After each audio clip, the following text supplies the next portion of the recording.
Boys and girls, I hope you had a fantastic weekend and that your week is off to a fantastic start. It is Monday, 11:30 a.m. here in the UMortgage studios in Atlanta, Georgia. My name is Sean Grapevine. I'm Vice President of Strategy here at UMortgage, former loan officer, former broker owner, former branch leader. But they put me out to pasture and they want me working on other stuff now. But I'm lucky enough to be joined by a loan officer, branch leader, broker, owner, UMortgage producer extraordinaire in Matt, the mortgage guy, Gougé, YouTube star, former professional poker dealer, and huge, as we mentioned last week, Sacramento Athletics fan. For anybody who keeps track of the drama of the Oakland Athletics and the Major League Baseball players, MLB.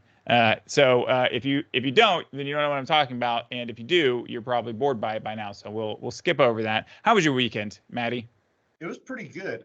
Speaking of Sacramento sports, the Sacramento Kings, it's sad for a lifelong fan like myself. We got ourselves into this situation where we've got a game on Tuesday in the play-in tournament. If we lose, we go home.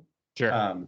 Against the Golden State Warriors. We got to win that game, then we got to win against the loser of 7-8. It's really sad. Let's talk about more positive things from the weekend. My kiddos' basketball games went well. I filled in as coach. I'm pretty much a young Popovich out there coaching youth basketball. And then just sort of like abusive and aloof. I was thinking more of just like a tactical mastermind. Genius. Yeah, genius. Mad genius. But also UFC 300 this weekend. My older son went with me to a friend's house and watched UFC 300. That was an exciting thing to watch. There was a bunch of good fights, namely the fight for BMF title. Yeah, this is not a kid's show. So does that stand for what I think it stands for? It does stand for that. Nice. And so cool. Yeah, Justin Gaethje and Max Holloway. It was a cool fight. Which, if you could script it, 5-minute rounds, it ends with 1 second in the 5th round after a bunch of fun action. Dude, that's so cool. I love that. Yeah. When sport like coalesces into those single moments between equally matched competitors. Maybe it will coalesce tomorrow with the Kings hitting a 3-pointer at the buzzer to beat the Golden State Warriors and send them packing like they sent us packing last year. I hope so. I'll watch the game. I just wanted to use the word coalesce because I'm obviously here to learn from all your fancy words. That's part of the reason I'm on this Monday thing every Monday. Yeah, I'm gonna try and drop a few more words of the day here as we move along. Well, my weekend, thanks for asking, was great. I got a nice run in. We were down in Orlando with some family, so that was really great. Got to see the cousins. No better time spent than like your first cousins. Really is the best. Matt, you are interested in watching UFC. Have you ever like participated in MMA like competitions? Nothing beyond some jiu-jitsu stuff at the gym. My kiddos did jiu-jitsu, did some competitions in jiu-jitsu, but yeah, I'm way too pretty to be fighting, Sean.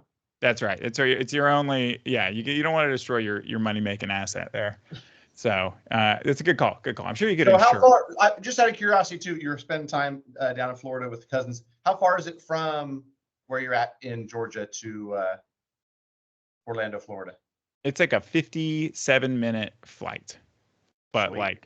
it's like there's always we left on a Friday afternoon, so there's traffic to the airport, so it's like an hour and a half to get to the airport. TSA at Hartsfield-Jackson in Atlanta is just absolute disaster. It doesn't matter if you have clear global entry, TSA pre-check, absolute disaster. So like all in all, it's like a 7 hour. I was like, we should have just driven. It still took 7 hours to go from door to door. We could have just driven in that amount of time. That's exactly like the NorCal, the SoCal thing is like, it's a 6-hour drive, or you can fly, which you're only in the air for an hour, but it's a 6-hour ordeal. So it's like same. So I read this interesting statistic that some statisticians have posited that TSA has actually been more harmful to people, like it's cost more lives than it's saved, because it encourages people to drive places they ordinarily would have flown had there not been TSA. And driving is so many times more dangerous than flying that like TSA is a net danger. Isn't that crazy? That is pretty crazy. Yeah. And then you read the reports of like how they often fail to catch like people bringing guns and stuff through the. It's like they drive me crazy. I don't want to get on the soapbox, but I'm never mad when I'm in a line for TSA. I get like apoplectic. There's a good word for you. Absolutely. Gee, I gotta start writing these down, bro. Apoplectic. Apoplectic. I don't know if I'm ever gonna use that one, bro. To be honest. You could say, "Oh, it's giving me bouts of apoplexy." Anyway. Speaking of bouts of apoplexy, perfect segue. What about last week's economic data? I mean, just rough, left and right. We've got CPI coming in hotter than hot. How'd you feel about that? Yeah, well, it's less about how I felt and more about how clients feel. It's always interesting in my seat as a mortgage broker who's talking to people day in and day out. You know, people are kind of on this, you know, very precarious. I threw in a word there, precarious balance of like something that's like they want to buy a house, but affordability is an issue, right? And so when you jack rates up 0.3% like you do when you get a hot CPI reading, like it really affects the consumer. And what it does, to keep it in simple terms, is it pulls a bunch of people that were maybe in the next 3 to 6 months to no, I'll pause. And so it's going to pull demand out of the market. And then you look up today and we're down 42 basis points, like the 10 years at ripping at 464 because of, you know, retail sales or whatever the heck affects this stuff. And yeah, it's going to be an interesting time for consumers. The trick, Sean, here's my number one, one of my many missions of 2024. All right, let's hear it. Is to help people understand that the more of this headwind they face, the more worth it it's going to be for them to buy, because there's going to be less, or not, maybe not worth it's not the right word. The better time it's going to be for them to buy, because it's going to push out other weaker competition that's not willing to, oh man, quarter higher in rate. Oh man, like all of this stuff, it doesn't feel good to the consumer, but it is a positive thing to them, because the alternative, rates crash, go to 5.5, 15 offers in every house. You're paying 100,000 above list. You're waiving all your contingencies. It's gonna be bonkers. Not a fun place to be as a buyer. So it feels bad in the short term, but I think it's good for consumers who truly want to buy 2024. Yeah, well, that's a rosy way of looking at it. I think it's I would say it's not as bad as it seems. But yeah, I mean, last week was definitely, we had a couple economic readings here. CPI came out higher than expected. So that's a core inflation, or that's the inflation measure, the headline inflation measure that the Fed uses. And then core CPI, which strips out energy and transportation, also came in at 0.4% month over month versus the expected 0.3%. PPI was the sort of sole positive indicator for us. It came in at 0.2 month over month. Core PPI also came in. So PPI is the producer price index. So how much it costs producers to produce things. So when you see a disconnect between those two things, I mean, you know, I think this is like an interesting, you know, is PPI a leading indicator, or is the fact that it's costing less money, but they're charging more money anyway? I mean, that's essentially what inflation, CPI is like. I mean, this is one of the big complaints, is that corporate profits are like the one thing that haven't been affected during this crazy inflation. So everybody's like, oh, inflation's so bad. And the only people it hurts is the consumers. All these businesses all these Fortune 500 companies are having record profitability because they just jack up the price. You know, they're like, oh, this went up in cost to us by 10%. We'll increase our costs by 20%. Blame it on inflation. Shrink the packaging, a little shrinkflation. And laugh all the way to the bank. So you see that PPI is down, cost producers less this month than it did last month, or it kind of, relatively speaking anyway, to produce the same good. And then you look at the CPI and you're like, but you guys charged twice as much as the increase in cost. It's crazy to me. So, but anyway, it is good that PPI went down. Hopefully that's a leading indicator for upcoming CPI prints. And then jobless claims, as usual, 211,000 jobless claims versus 217,000 predicted. It's literally been like 6 weeks in a row where they're like, there's definitely going to be 220,000 jobless claims, and there's actually 210. And it's like, you should adjust your formula. You guys always off by the exact same amounts. So I'm going to go ahead and guess right here that this week's jobless claims 211,000, and I'm going to tell you what the expectation is. The 221. The forecast is 210. So maybe we got some exciting. They've finally learned their lesson. So maybe there's a. Oh, so they've already adjusted, but they adjusted 1K too much. You're going 211. I'm going 211. I know more than they do. It's going to be 211. Clearly not 210. I mean, what way to go out on a limb, man, and just a crazy prediction. 211 when they predict when expected to see. You are crazy. It's and I'm doing like Price is Right rules too. So like it's like you just go in one over so that. Oh yeah. That's good. Yeah, thank you. Yeah. So rough day, the rough week in the market last week. Again, though, the stock market doesn't really seem to care. We saw minor correction, but it's like it didn't really warrant the or it didn't reflect what I would think would be additional fears of about rate cuts, because looking at the CME Fed Rate Watch tool right now is essentially a 2.5% chance of a rate reduction in May. That ain't happened. Not even close. June, we've got, so down to a 21% chance of a rate reduction. Compare that with a week ago today. Oh my God, you were at 51%. So yeah, literally, it's about 50% shot. So yeah. So and then if you look at July, you're at 47%, and if you compare that with what traders thought a week ago, they were at 70%.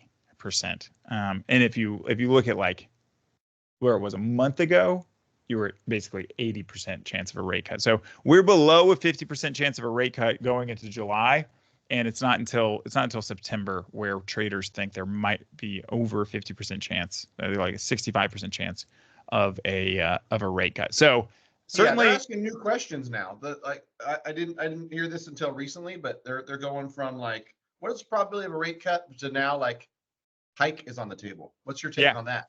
It's no longer when. It's definitely moved back to if. Right. But like I said, I mean, hey man, we've got a record number of active loans at UMortgage without increasing our head count very much. Like that hasn't been a focus of ours. We've got essentially 3.5 active loans per loan officer right now, which is insane. We've had a record lock week after record lock week. I did see we have a lot more new active loans than we have new locks last week. So we've definitely got some loan officers out there just like praying to the mortgage gods that rates reduce. They're like, we're gonna get your loan started, but let's just float it. I don't know how that's gonna go for them. This mortgage's not off to a good start. Record funded loans, and I just think I think the caliber of loan officer in the field and caliber of real estate agent in the field has just increased so much. It's just a forced increase because of people have either adapted or left. And I think we're kind of entering into a period where like this is a very serious professional career and job and position. Whereas like it was being a loan officer between 2010 and 2020, it was kind of regaining its feet after the fiasco of the financial the Great Recession. And then 2020 through 2022 was like the gold rush where a bunch of like randos entered it, but a bunch of money poured in and people kind of got their processes right. And now it's like there's the grizzled veterans are still here, and we've learned a lot about efficiency, I think. Right. Yeah. I mean, it's an interesting take too, because I agree 1,000%. And I can tie it back to your PPI point where like a lot of things in the US economy, there's efficiency that makes it like cheaper to produce. Kind of the same on the loan side, which should be a positive for the consumer. If you think about it, like there's more technology, there's more efficiency, like the consumer wins in that model where you can deliver the same product for a cheaper price. In this case, it's a mortgage, albeit rates aren't what they were in 20 and 21, but right, yeah. We've shaved about $1,200 off the cost of your average mortgage, like in terms of the like putting together a mortgage, the production cost, and then we've added about, well, I won't put a number to it, but a lot more than that. Just 5% to the rate, but that's not on us. That's right, on the markets. But yeah, I mean, so to your point, in 2024, the level of loan officer you're dealing with is a higher level loan officer than you would have got if you just picked someone randomly in 2021. And the same goes for real estate agents. Like all weekend, I had conversations with agents about the NAR lawsuit and all the shakeup in the real estate world. Good news. The best are going to survive. The best are going to thrive, and the consumer is going to win because they're going to end up with a higher level real estate agent and a loan officer that's taking their business seriously and treating it like a business. Because if they weren't, they're not around anymore. Yeah, this is no longer like a from the golf course side hustle, like inbound situation. Unless you're very very established. Like this is a 9-to-5 job, and it requires a huge level of expertise. You have to be great. Like you have to have charisma and charm, and you have to like you have bedside manner, and then you also have to know guidelines and math and like how to use a computer. So it's really impressive that you've been able to do that, Matt. Yeah, well, somehow, some way, this public school kid, he just kept getting better every day, and I landed here where I'm able to help serve thousands of people on their path to home ownership. Well, you do a fantastic job, and you know who else is optimistic about the real estate economy, and I think this is pretty telling. Is home builder sentiment is still positive, only just positive, but positive indeed, and the reading has continued to go up over the last 3 months. Last week it came in at 51, so essentially like anything over 50 is positive, 50 is neutral, and anything below 50 is negative. And you don't really see anything like above 40, like above 55 or below 45. It's pretty range bound. It's not like you never see what like home builders at like 90. That would be them like absolutely exploding. But even though it's only lightly positive, I mean, it really shows. And maybe home builder confidence is a bit skewed. We talked about inventory last week, so it's like they're going to be home builders are going to be the last people to feel the effect of a down market because inventory is so tight. They're really the predominant source of inventory. But you got to think out of all the market participants that should feel especially snake bit from the 2008 financial crisis, it's got to be home builders. And right. If they think rates are going up and they think home ownership's going down, affordability isn't good, like you think they'd be the first people to be like, our sentiment is negative. But it's strong.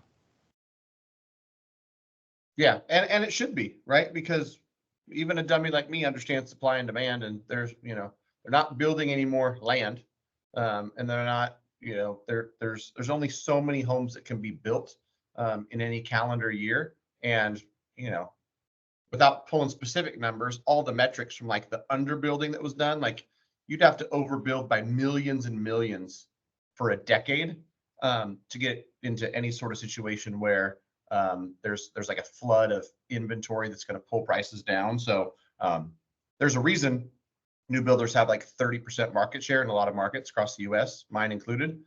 It's because in some markets, they're one of the only games in town, or at least they're a good portion of it. So the thing that I want to see, Sean, quite honestly, is what are builders going to do to help kind of rebuild the housing market from a health perspective. And I've seen smaller homes, more affordable homes, they're going to need the help of, being able to bring it to market at an affordable cost. But that's the big challenge. I think nobody has the answer to, but I've seen a lot of things out there. They're like, oh, that might work. Yeah. Building Well, on they're kind of damned if they do, damned if they don't, because like we have a bunch of builders in our area that like have put in a lot of units in a very, compact amount of land. We're in suburban Atlanta, so there's room, but it's not like abundant. And so they do like a lot of like townhomes. And whenever I get on the like community website, like Smyrna community, Facebook, whatever, they're like, oh, another developer like putting in townhomes. Like that's the last thing we need is more people. And I'm like, you guys are idiots. Honestly, you're idiots. Like the other option is that like, first of all, our town doesn't grow. Second of all, like that they put 10 single family homes here instead of 100 townhomes, and like people have there's actual some liquidity in the housing market. I mean, it's absolutely astounding to me that I'm like, just go out in the country, then build your big old house. That's fine, but like we need multiple houses. And I mean, it's speed to market, how quickly you can get a bunch of units to market, and then it's like how compact it can be, which is really great. There's the total number of it. So yeah, I mean, we've seen a lot of these builders that do like bite the bullet and do like townhome developments. Then like the entire community that's already there is like, nah, we don't want these, which is insane to me. I just don't understand it. Yeah, I root for affordable housing because quite honestly, that's what there's not enough of. And I've seen stats like after years and years of homes size, like average only going up, it's finally starting to come down. Because like the average home in the 70s was 1,000 square feet, and then it was 1,500, and then people talk about McMansions and all the stuff that was built before the crash, like 22, 23, 2,500 square feet. Now, like different parts of the country are different. Like in Texas, 5,000 square feet is small, but I got a family of 4. We got 1,900 square feet. I don't see a reason like why we would need 4,000 for anything, and so. Maybe that's part of the answer, right? Is we want people to be able to afford homes. We're rooting for affordability, and if rates are where they're at and there's enough demand where it's pushing up prices, like maybe we just go a little bit smaller. And for first-time home buyers that I work with a ton, Sean, like you're going from living in an apartment complex. You don't need a townhome, townhome or 1,000 square feet. I'm 1,500 squad here, and like we've got no plans on leaving. We don't have any kids, but if we had kids, we might consider it. But yeah, I mean, like I agree. It's like to me the townhome's the like second step, right? Like apartment and townhome, then you get single family. I don't think and like I love them too because they get pretty much all the same rules as single family homes when it comes to like guidelines. It's not like buying a condo where you like there's no questionnaire, you don't have to like study the HOA stuff. Like you guys have PUDs out there in Atlanta? Yeah, that's what we call them. Townhomes, okay. Just PUDs. Everything's a PUD. Yeah. Cool. And then every once in a while, you get that appraisal back, and the appraiser says it's a condo, and the HOA says it's a PUD, and the insurance says it's a condo, but the listing says it's a PUD, and title says something different. Yeah. Oh my God, it's just the worst. I'm just like, you know what? I quit. Dealing with HOAs is like is proof enough to me that like humans are barely fit to govern themselves. Every time I deal with one, I'm like, wow, I can't believe we thought of democracy after we had like, this is not a good sign. Anyway, next week, the numbers. Next week we've got, what do we have this week? We've got retail sales. This has already come in. Retail sales blew through expectations, 0.7% versus 0.3%, I think. So everybody on this call, please cut up your debit card, call your bank, freeze your account. Let's go on a spending fast. Yeah, let's take it easy. Like we got $1 trillion in debt, guys. Let's not just follow in the footsteps of our government and just dig a biggest hole we can possibly dig. Let's be responsible. Yeah, come on, Alex. We've got retail sales, so that was a bummer. Housing starts and housing permits. We've got jobless claims, as discussed, 211 squad right here, and then pending home sales. Next week we've got 2 big ones: Q1 GDP. So you know, I think it's the forecast is 3.4. I think last quarter it came in like 4 point something ridiculous like that. I mean, you know, it's not like you don't want GDP to be on fire. You don't want it to be negative, obviously, but like, you know, 1 to 3% is kind of where we want it to be. 1 to 2.5 really, and 3.4 really, because GDP isn't adjusted for inflation, I don't think. So when you see a big number, it generally comes to like hand in hand with additional inflation. Speaking of which, we got PCE, which is the Fed's preferred measure of inflation next week. And it should kind of reflect CPI. It is the Fed's preferred measure, as we've mentioned, but CPI is like this is for March. The CPI that came in last week is for March.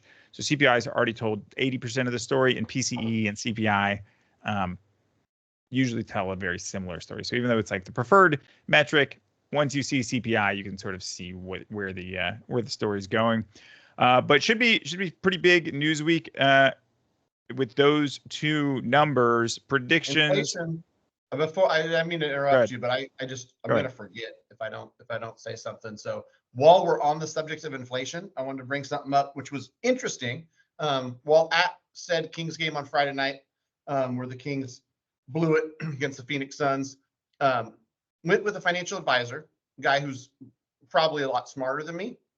And we're just talking about the economy and inflation and stuff like that. And he brought up a funny point, Sean. Like, guys like me just watch and we're like, oh, the Fed says that like they've got this target inflation rate of 2%. We're like trying to get to this 2% inflation rate. He's like, Matt, you realize that like that's just a made up number? Like in 2019, inflation was like 2.7% and it was no problem. And then there's a bunch of stimulus, there's a bunch of inflation, and then all of a sudden it's like, this is our target. I just thought that was pretty interesting. He was like, what's going to happen whenever they feel like they want to like do whatever they want to do, they'll just move the goalposts. They'll be like, yeah, 2%. That was the target we were aiming towards. 2.5%. Like, we're cool with that. I don't know. I just wanted to throw that in there because I thought it was pretty interesting. Yeah, it is interesting. I wonder if they do that because like they don't want the economy sort of taking the foot off the brakes itself when like if the number was actually 2.7 and once we got to 2.9 or 3.0, then the economy's like, all right, let's go spending again. Oh, you know what? I assume there's going to be rate cuts because whenever people assume there's going to be rate cuts, they buy treasuries go down and rates drop anyway. So the expectation of rate drops causes rates to drop, which has the same effect on the economy as actually dropping rates. We saw I've heard that too. That's interesting. Yeah. We saw it happen. We saw it happen with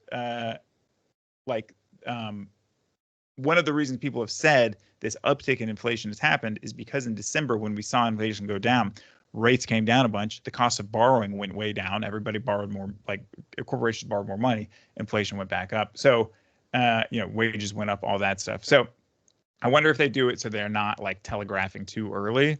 So they're like, 2 is definitely the number. So don't be happy when we're at 2.9, but secretly they're like, all right, we're only 2.2 away. So with that conspiracy theory, we'll end our time today. Matty Gougé, always a pleasure. Thanks for hopping on. Thanks everybody else for hopping on. And we will see you next week. Tell your friends, tell your enemies, tell your friends' enemies. Be here for the Monday market update. Matt, have a great one. Thanks, buddy. You too.